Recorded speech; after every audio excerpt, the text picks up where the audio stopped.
Welcome swinging chicks and groovy cats. Here we are at the Jazz Ranch here in the woodshed with the Yamaha upright. We're glad you joined us. And you know, a lot of people that write to me are beginner level and they want to learn about beginner level chords for jazz. And so when I had a video about that, I want to extend that now with some more information for beginner level jazz students. And if you're an intermediate or advanced, you might learn something from this that you could pass on to your students. So here's my take on it, and we're going to talk about some things now that will help you as a beginner level in jazz. So here we go now.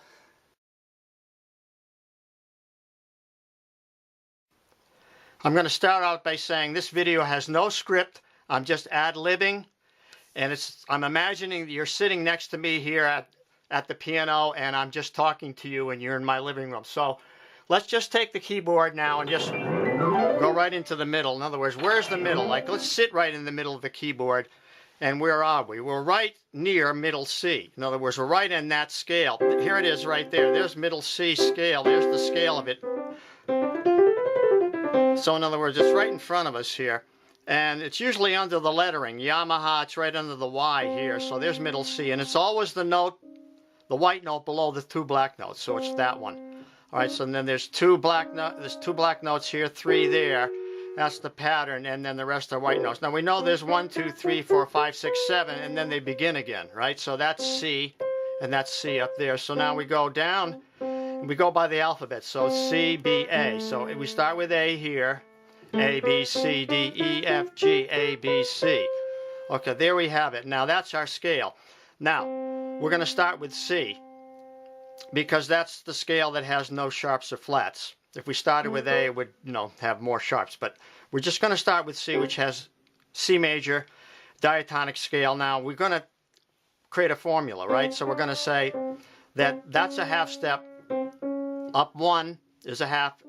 Up another is a half. So these are all half steps. So if we go from every note, one at a time, we're going up half steps. So to go to whole steps, we have to go alternate. So whole step, whole step. Now look, there's no black note in there. So that's a half step, right? The black note is in between. That's a whole, that's a whole, that's a whole. Now look, there's no black note, right? So now that's a half. So let's write a formula for the C scale. Whole step, half step, whole step, whole step, whole step, half. So that's 2 wholes, a half, 3 wholes and a half. Now you can use that formula for any scale. You can start on any note. Now any note other than C is going to create a different scale, obviously, so it's going to have sharps. You're going to start to bring in those black notes into the scale. So if we go up to F, we go up a fourth now, and we do the same thing, right? Whole step, whole step. Now the half step goes up to B flat, so there's our 1 flat. Whole step, whole step, whole step, and then the half step is automatically there, right? So now, but we go into B flat now, right? Whole step, there's the half, whole step, whole step, whole step. Now here's the half, gives us the B flat. So you see, here's the basic idea of it. C has no sharps or flats. In order to go to 1 flat, we can go up a fourth or down a fifth. Now how do we know it's 4? Just count the 4 steps, right? How do we know it's 5? Just count down 5. 1, 2, 3, 4, 5. So 1, 2, 3, 4. 1, 2, 3, 4, 5. Puts us on F. Now F gives us 1 flat. The key of F is 1 flat.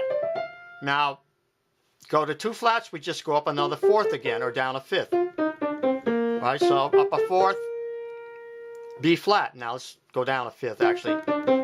Now we're going to have 2 flats. So now we have the 2 black notes, right? These 2 in there. Same thing. Just continue the process. Start on B flat, go up a fourth now. Right? So how do we know that's a fourth? Well, whole step, half, right? Whole step, half. And so on. Now, E flat, A flat. So it's very important to learn those intervals of fourths and fifths within the system of the keyboard. Now you may be asking why I didn't talk about sharp keys. I just talked about the flat keys. Well, the sharp keys would be opposite of the flat keys or contrasting. Just like day contrasts as night and woman contrasts as man or their opposites, so are the sharp keys and the flat keys. In other words, we go up a fourth from the C, we have one flat in the scale. That's F, the scale of F. If we go down a fifth from C, we have F. So one flat. So up a fourth, down a fifth. Same thing for the sharp keys, but the opposite. In other words, go up a fifth or down a fourth. So flat keys up a fourth, down a fifth. Sharp keys up a fifth, down a fourth. Just the opposite. So that up a fifth puts us into the key of G, which has one sharp, F sharp, right? Or down a fourth, key of G, down another fourth, two sharps. And so it goes. So it's perfect. It's amazing.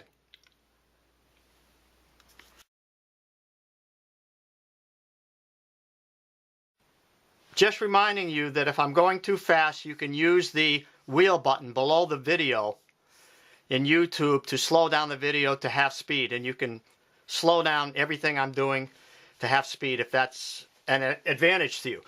Anyway, so now the next thing I want to talk about is let's look at those first four notes. Now root, okay, C, D, E, F. Okay, so that's four notes, and it goes whole step, half. Now, that's the first tetrachord of the C scale. It's called a tetrachord because it's a perfect fourth. Interval of a perfect fourth.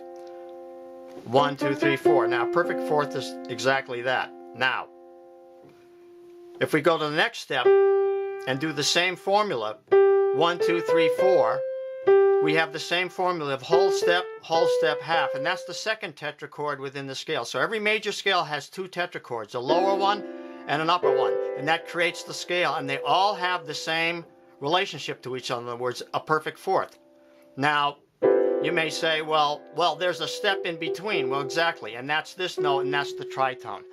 Now, that's an interesting concept. The tritone is right in the middle of the scale. If you went like this, and that's an interesting note. It's sort of like yin-yang, night and day, and opposites, and so on. But we won't go into that right now. Just accept the fact that that's called the tritone, and we have these two tetrachords to create the scale, and that happens within every scale, whether it be F, B flat, E flat, A flat.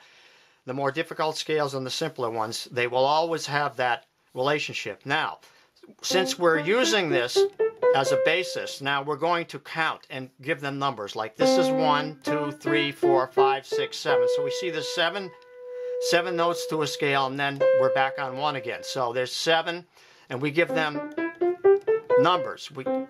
So now we can create intervals from those numbers. In other words, 1, 2. So that's interval of a second, or that's the 2. Here's the 3, so that's an interval of a third. There's 4, so that's an interval of a fourth. Now, we do give them specific names. This is a major second. This is a major third. This is a perfect fourth. This is a perfect fifth. This is a major sixth. This is a major seventh. And there's an octave. Now, just accept that that's what they're called. And then I'll show you how you can alter them, because we need to know every interval within the scale. Chromatic scale. This is chromatic, using every note. This is diatonic, using the scale, the natural scale of the diatonic system that we use to create music in modern European, well, all European music from the 1500s on, or beyond, before that even. We use the diatonic scale, which is the major scale now. Okay, so chromatic. Now, let's continue.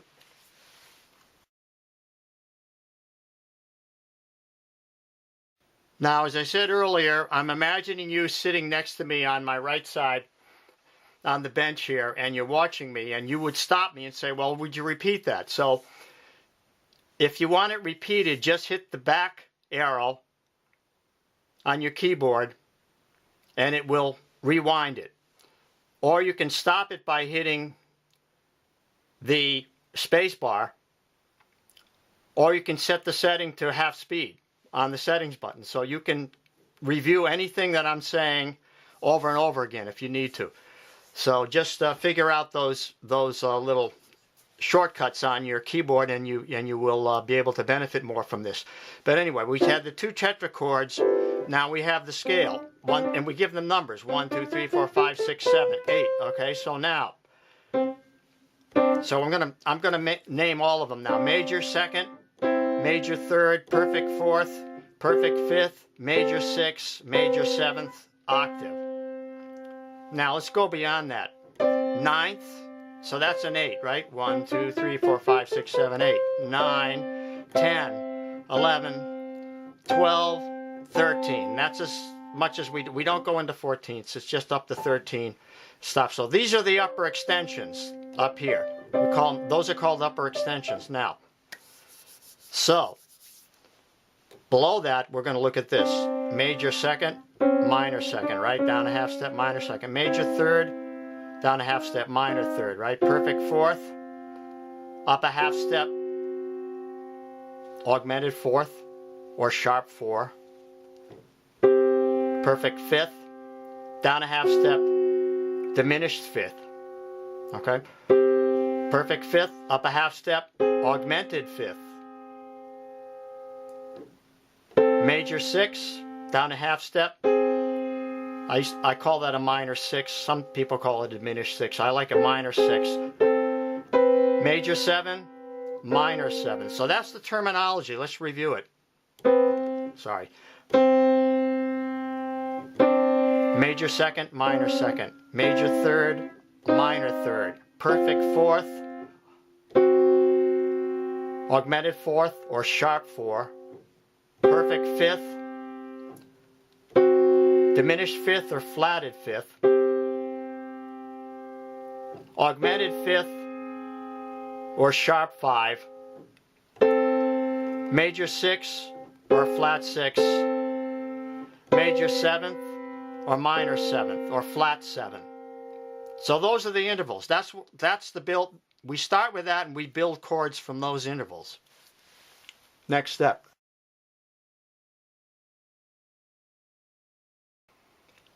Okay, so you can see that I'm using a building process of understanding the steps of the scale, major scale, and then the intervals, and the next thing is going to be basic harmonies of a third or a fourth or any kind of harmony you want with two notes. In other words, we started out with just a scale and one note. Now we're going to create two notes, and then three notes create a chord, what we call a chord. So with two notes, we just have an interval.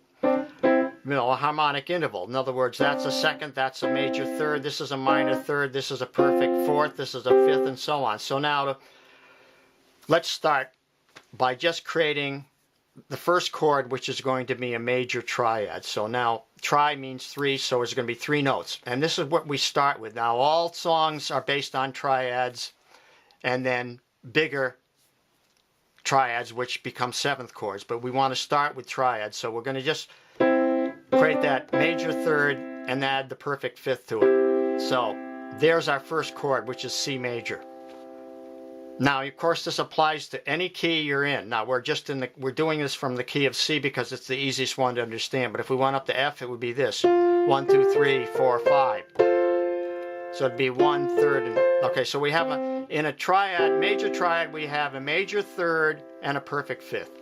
That's what you need to know, and you need to understand that. I mean, that is paramount that you understand that. If you don't understand that, then you're just guessing at chords. You need to understand how they're formed, how they feel, how they sound, and the theory behind them. Then you understand it in depth. So 1, 3, 5, 1, major third, perfect fifth is the major triad, and that works. Now you may say, well, is that a major triad? No.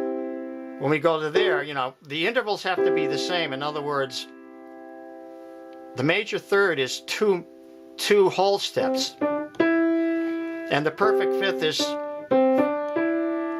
2 whole steps, a half step, and then a whole step, if you want to break it down. See, so going from C to D, we have to go there. And we know D major has a F sharp in it. The key of D major has, okay. Same with E. So let's just start with that. And just look at C for now, because that'll keep it simple. So there's a C major chord. Now to go to minor, we're going to lower the third. So that's the rule. Lower the third a half step. That's the minor third. Now, minor third, perfect fifth. Now we have the minor triad. So major triad, minor triad. 2 more triads now. Take the major, go back to the major, and now let's augment the 5th. So there's the augmented triad. Let's go back to the major triad and lower the 3rd and lower the 5th. There's the diminished triad. Now, these 4 triads are going to be the basis of all the jazz chords we're going to create. We're going to use these as the foundation of our jazz chords. So major triad, minor triad, augmented triad, and diminished triad. And mostly the major, the minor, and the diminished. Now we're going to move from triads now into 7th chords, which are really jazz chords. So here we go now with jazz chords.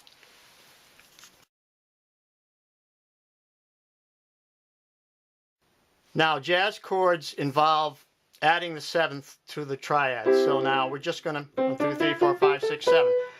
So let's take the major triad and add the 7th. Now we have a major 7th chord.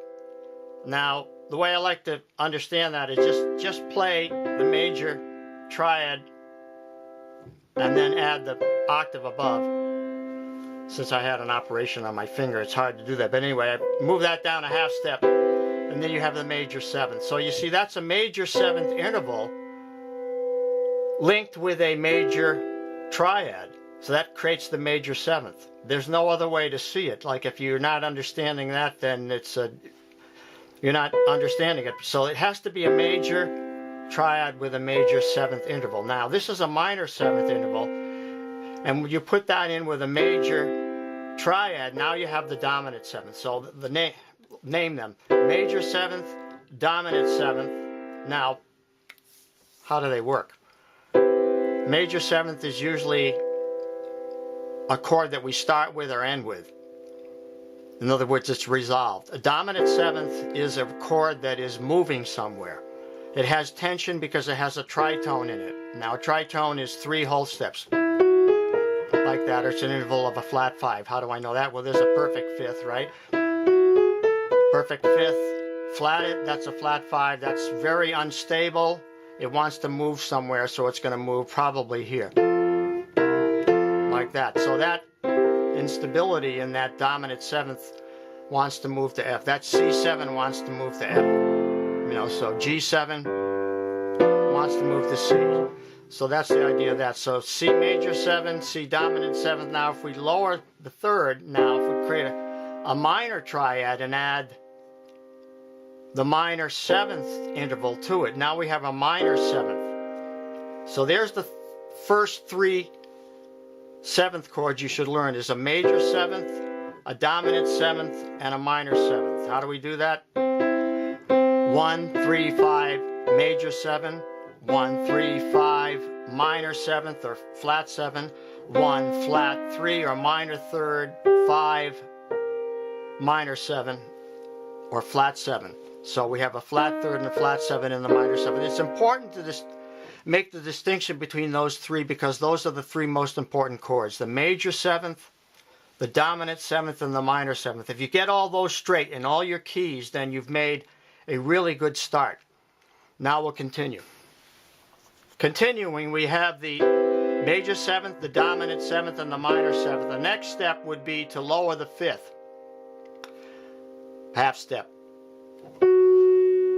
That gives us the half diminished chord, or the C minor 7 flat 5. Now this is a very interesting chord that's usually used a lot in minor when we're in a minor key. But anyway, that's the chord, and it has a flat 3, a flat 5, or a diminished 5th, and a flat 7 or a minor 7th. And then the last chord of the 7th type varieties is the full diminished. This is a half diminished, so a full diminished just lowers that 7th a half step, which is actually a 6th.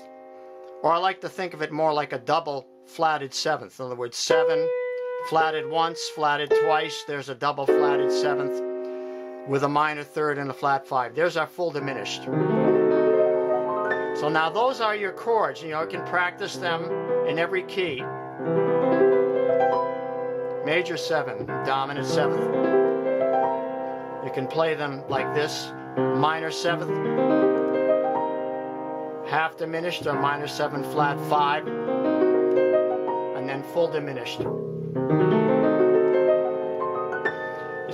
It's a good exercise to just arpeggiate every chord like that. Maybe play it in 2 octaves like this. Major 7th, dominant 7th, minor 7th, minor 7 flat 5, diminished, full diminished 7th. There you have the most essential 7th chords, and then you can move to the key of F or key of G. I usually add 1 flat and 1 sharp, and then be 2 flats and 2 sharps, and maybe 3 flats and 3 sharps. In other words, move from the easiest keys to the more difficult in steps.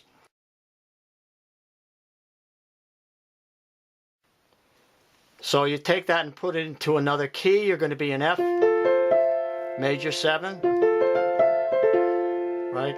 Dominant 7th, minor 7th, minor 7 flat 5, diminished 7th. So you want to practice these in every key, but I would advise doing this in steps. In other words, whatever key you're playing a song in, try to understand those 5 types of 7th chords in whatever key you're playing in. If you're playing in C, understand them in that key. If you're playing in something in the key of F, work them out in that key, and so on and so on. So like you're going to put them into the left hand to make them practical for melodies, right? Major 7th, dominant 7th, minor 7th,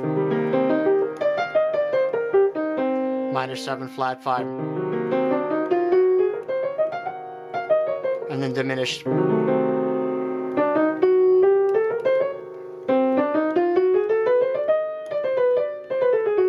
So the scales. Now we'll talk about the scales, but I want to be sure that you understand the chords and understand them in every key, and then be able to apply them to tunes and use them in your left hand in block positions and then inversions too.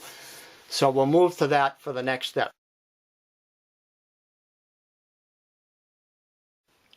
Okay, those are the basic 7th chords you want to learn. Major 7th, dominant 7th, minor 7th, half diminished, and full diminished 7th. Now, there's a few other chords you want to learn. Now, basically the major triad with an added 6. So that's the major 6th. The minor triad with an added 6th, the minor 6th. And then also what we call the sus 4. Now, sus just means suspended. It's suspended over the, in terminology, it was suspended over the bar. So what happened was the 3rd is raised to the 4th, and then it resolves to the 3rd. So over the bar, it's like kind of like the Amen, but you can play it as a triad, or you can play it as a 7th chord like this, or you can play it as a 9th like this. So, or it could be this.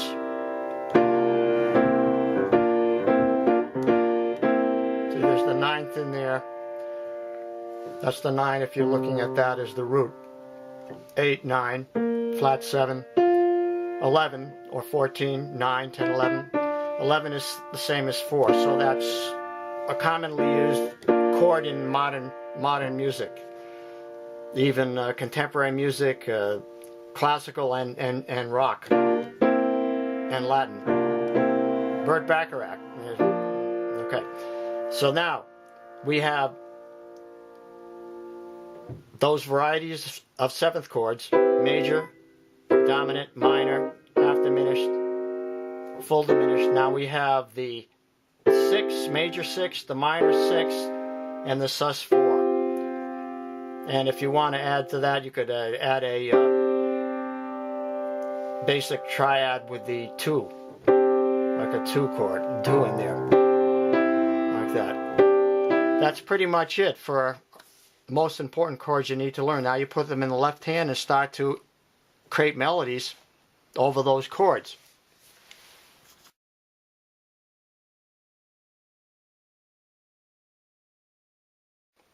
Now that I've talked about the various types of chords you need to learn, the triads, and the seventh chords. Now we need to learn how to apply them to a song. And that involves what I call the scale tone triads and the scale tone sevenths. That means taking the scale of whatever key you're in, if it's F or G or C. Here it is for C. And we're going to play the triads, building that scale with these triads like this. The 1 chord, the 2 chord, the 3 chord, the 4 chord, the 5 chord, the 6 chord, the 7 chord, and 1. So it's C major, D minor, E minor, F major, G major, A minor, and there's the odd one, the B diminished, and the C. So now to make them sevenths, we just add the seventh. So now we have C major 7, D minor 7, E minor 7, F major 7, G dominant 7th, the only dominant 7th in the system, A minor 7, B half diminished, and then C. So now these are the chords we're going to use, like 1, 4, 3, 6, 2, 5, 1, to create a melody. You know, to put a melody to it. We're going to go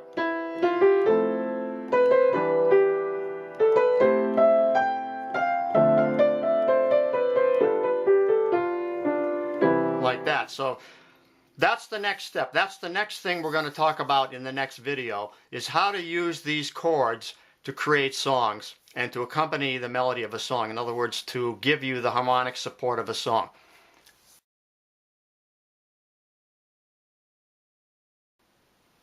I just want to wrap up by showing you how I would use those chords in a song. Like, we'll take Green Dolphin Street, C major 7th, right?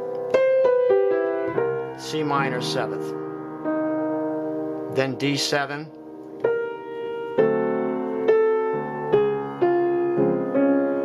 C major 7th, now A 7th. I'm going to use it there. D minor 7th, G 7th, C major 7th. I'm keeping it simple now. F minor 7th, B flat 7, E flat major 7. Now, I'm inverting some of the chords, and that's what you want to learn in the next step. But the important thing is that you learn all these chords in every key in their root position, and then begin to invert them. So C major 7, every 7th chord has 3 inversions.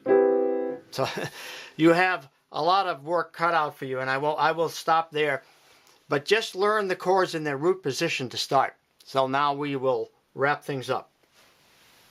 Wrapping up, I just want to say thanks so much for joining me here at the Jazz Ranch here in the woodshed with the Yamaha upright. And, you know, I love doing these videos because music is so awesome and so surprising and so incredible. So until next time, I'll say swing loose, and we'll see you around the block.